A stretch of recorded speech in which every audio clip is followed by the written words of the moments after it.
अब वो लोग हाथ उठा के बताएं जो नहीं मरेंगे। हंसना नहीं है, सोचिए और फिर जवाब दीजिए। जो नहीं मरेंगे वो हाथ उठा के बताएं कि हम नहीं मरेंगे।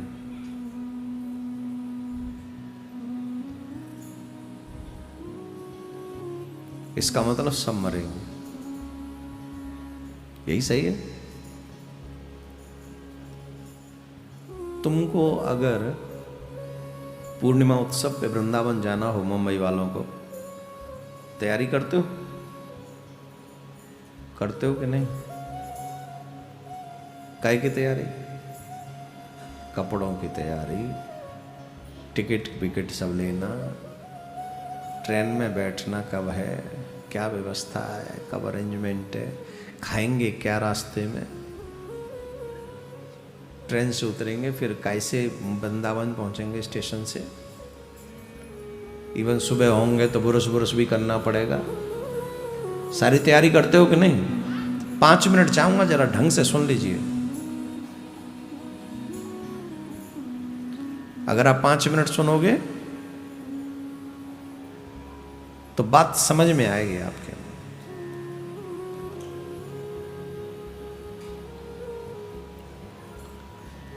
आप जब जाते हो किसी भी यात्रा पे, खाने से लेके नहाने तक, नहाने से लेके सोने तक, सोने से लेके उतरने आने और वापस आने तक आप तैयारी करके जाते हो। काहे की? बोले ये तो सब जरूरतें करनी ही पड़ेंगी। ये यात्रा कितने दिन की है? बोले 1 ही दिन की है। पूर्णिमा की रात्रि पे रुकेंगे, मॉर्निंग पकड़ेंगे ट्रेन, फिर से वापस। ज्यादा 2 दिन और 3 दिन की। 2 या 3 दिन की यात्रा के लिए 3 से 5 दिन पहले टेंशन शुरू होती है, और जब तक आ न जाए तब तक कुछ रह न जाए, कुछ रह तो नहीं गया, ये वो रहती है कि नहीं? और जहां हमेशा के लिए जाना वहां की कोई तैयारी नहीं।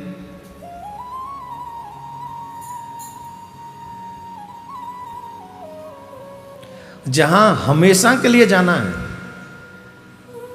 उसके बाद ये फोटो दिखेगा नहीं कभी।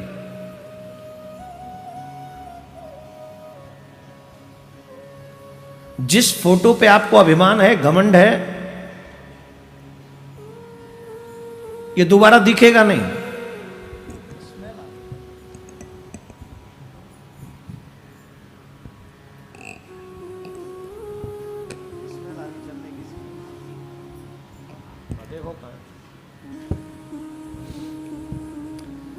ये कंफर्म है कि वहां अगर एक बार हम गए तो दोबारा वो फोटो दिखेगा नहीं, उसके साथ कोई सेल्फी ले नहीं सकेगा।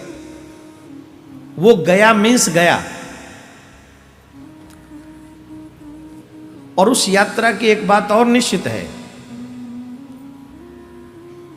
टिकट कंफर्म उसी दिन हो गई थी जिस दिन आप इस दुनिया में आए थे। वापसी की कंफर्म टिकट है, तुम्हें बुक नहीं करानी, तुम्हें कोई बुक नहीं करानी।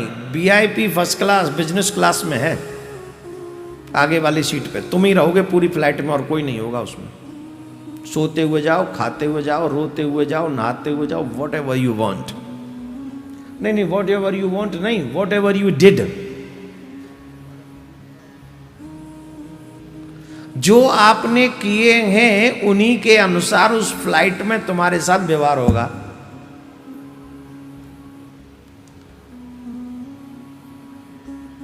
अकेली फ्लाइट तुम्हारे लिए है, पेमेंट भी नहीं देनी उसमें तुम्हें बुक कराने का।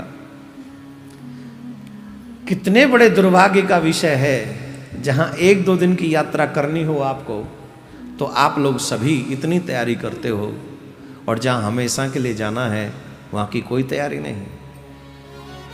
एक बात ध्यान रखना, वहां तुम्हारा कोई भी पद, प्रतिष्ठा, ऐश्वर्य, वैभव, धन, दौलत, शोहरत, परिवार, हार, व्यवहार नहीं मिलेगा। वहां कुछ नहीं होना है।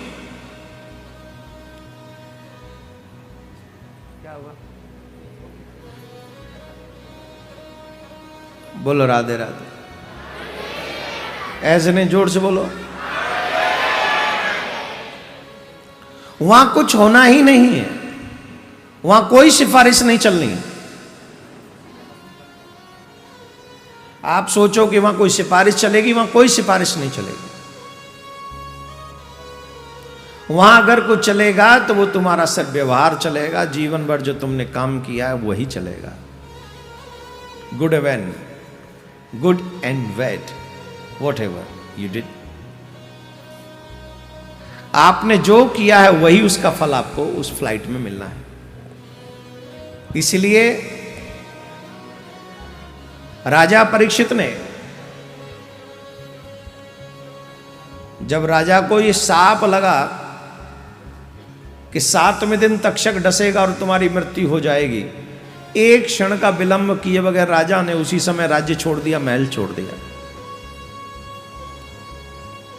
उसी समय। अच्छा एक बात बताओ, हम सब की मृत्यु कितने दिन में है? अच्छा मैं ये भी जानता हूं यहां कोई पहली बार कथा नहीं सुन रहे, कई लोग मोस्टली बहुत बार सुन चुके हैं, पर ईमानदारी से अपने आप से पूछो, इतनी बार कथा सुनने के बाद भी दिल पे क्या असर हुआ?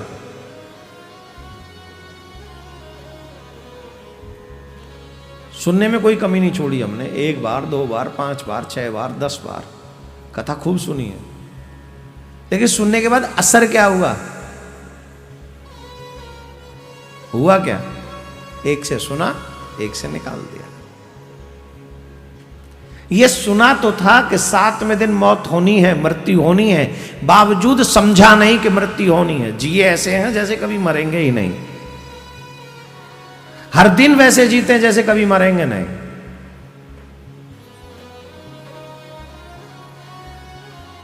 जो लोग कहते हैं ना, I can't believe in God, who has seen God, I can't see, मैं भगवान पे भरोसा नहीं करता, I am agree with you. अगर आप नहीं मानते, विश्वास नहीं करते, इट्स ओके, लेकिन ये तो तुम भी मानते हो कि मरना तुमको भी पड़ेगा। भगवान को मानो या मत मानो, पर ये तो मानोगे कि मरना पड़ेगा। दुनिया में ऐसा कोई साइंस नहीं है जो तुम्हें बचा सके। है कोई साइंस? कौन सा वो शक्ति, कौन सी वो पावर है जो तुम्हें मार देता है और किसी को पता भी नहीं चलता कौन मार गया? कोई कहता बुखार मार गया, कोई कहता है जुकाम मार गया, कोई कहता है डेंगू मार गया, कोई कहता है वो अभी आया था ना मारने वाला एक बहुत बड़ा चालाक सा, हर जगह पहुंच गया, फिर से जो कह रहा मैं आऊं क्या करूं, आ रहा ना वो अभी, वो मार गया।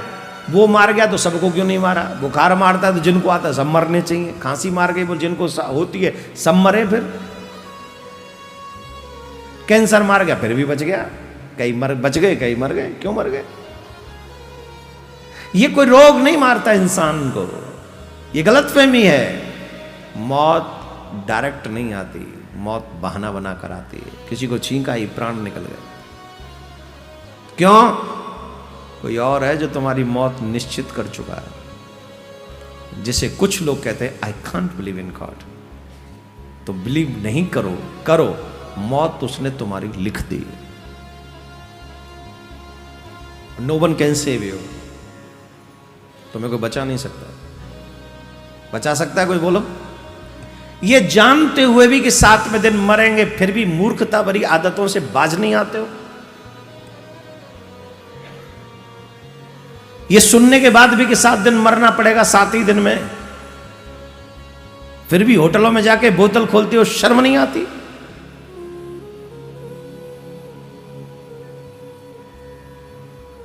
फिर भी अपनी कीमती जिंदगी का टाइम बर्बाद करते हो, शर्म नहीं आती? तुम कहते हो मैं भगवान पर बिलीव नहीं करता, इसीलिए नहीं करते हो क्योंकि तुम्हारी बुरी आदतों से तुम्हें बाज आने का मन नहीं है। तुम जो भगवान पे विश्वास नहीं करते ना, उसके पीछे रीजन यही है। हमारे ब्रज में बहुत गंदा शब्द बोलते हैं, यहां पर हम वो नहीं बोलेंगे, थोड़ा उठा हुआ शब्द बोल रहे हैं। कीचड़ के कीड़े को 5 स्टार होटल के बढ़िया से बेडरूम में ले जाओ, मखमल बिछा दो, गुलाब बिछा दो उसके बिस्तर पे, और बर्फी दे दो उसे खाने को, ले 1,000 रुपया केजी की है, खा बर्फी खा। कहाँ पड़ा हुआ था वो तू कीचड़ में, तू ये खा। अब बताओ ईमानदारी से, उस कीचड़ के कीड़े को क्या होगा? खाते ही मर जाएगा, जिंदा नहीं रह सकेगा, खाते ही मरेगा। शुगर नहीं, डायरेक्ट अटैक होगा। रीजन, उसे आदत ही नहीं है ऐसे 5 स्टार होटल के रूम में आने की, ऐसे गुलाब के फूलों पे सोने की, ऐसी बर्फी खाने की। उसका शौक ही नहीं है, उसकी आदत ही नहीं। उसकी आदत ही है कीचड़ खाने की, मल खाने की, गंदगी में रहने की। वो उसी में हैप्पी है। तुम जितना शाही पनीर खा के खुश होते हो, सूअर उतना ही भ्रष्टा खा के खुश होता है। तुम्हारे खाने में उसके खाने में कोई शौक में कोई फर्क नहीं है। हैप्पी तुमसे ज्यादा वो शायद मिले, तुम फिर भी कह दो नमक कम है, वो कहेगा enjoy, I enjoy myself. भ्रष्टा खा के वो एंजॉय कर रहा है, तो तुम कौन से खेत की मूली हो भाई? क्या हो तुम? 1000 बार सुनने के बाद भी कि तुम्हारी मौत 7वें दिन है, तुम्हारी आदत नहीं सुधरती, इसका मतलब तुम उसी कीचड़ के कीड़े हो। तुम नहीं सुधरना चाहोगे। कि सुनने के बाद भी कि तुम्हारी मौत 7वें दिन है, तुम नहीं सुधर रहे हो, बावजूद इसके। क्यों? क्योंकि तुम कीचड़ के कीड़े हो, कीचड़ में ही रहना चाहोगे। तुम्हें वो भगवान की दी हुई सत्संग रूपी मिठाई प्रिय नहीं है। राजा परीक्षित को वो कीचड़ प्रिय नहीं था, इसलिए महल को भी कीचड़ समझा उसने, सुविधाओं को भी कीचड़ समझा, पद प्रतिष्ठा को भी कीचड़ समझा। तुम्हारे पास जो है नहीं, वो उसके सेवकों के पास था। तुम तो कुछ भी नहीं। I am nothing, you are nothing. वो राजा था, पूरे देश का सम्राट था। आज हमारे देश का प्रधानमंत्री ये कह सकता है कि भाई मेरी मौत को, उसको अचानक पता चले 7वें दिन है, कोई संत आके बताए, तो प्रधानमंत्री जी प्रधानमंत्री पद से इस्तीफा दे देंगे? राष्ट्रपति दे देंगे? बोलो। छोड़ो साहब, विधायक जी ना दे इस्तीफा, प्रधान ना दे, चुनाव जीता हुआ प्रधान गांव का, वो ना दे इस्तीफा। अरे नहीं, तो क्या वो ऑन पोस्ट मरूंगा? कम से कम रिस्पेक्ट तो होगी। वो भारत का, ये मेरे भारत का इतिहास है। राजा परीक्षित को जब पता चला, वो राजा को, कि मेरी मृत्यु 7वें दिन है, एक क्षण का विलंब नहीं किया, तुरंत ऑन द स्पॉट डिसीजन छोड़ दिया सब। और गंगा के तट पर पहुंचे। गंगा के तट पर पहुंचकर अनेकों संत विराजमान थे, उनके चरणों में साष्टांग दंडवत किया। भारत का सम्राट, कई संत वहां ऐसे भी थे जिनके लंगोटी भी नहीं थी, भारत का सम्राट उन संतों के चरणों में लेटा पड़ा है।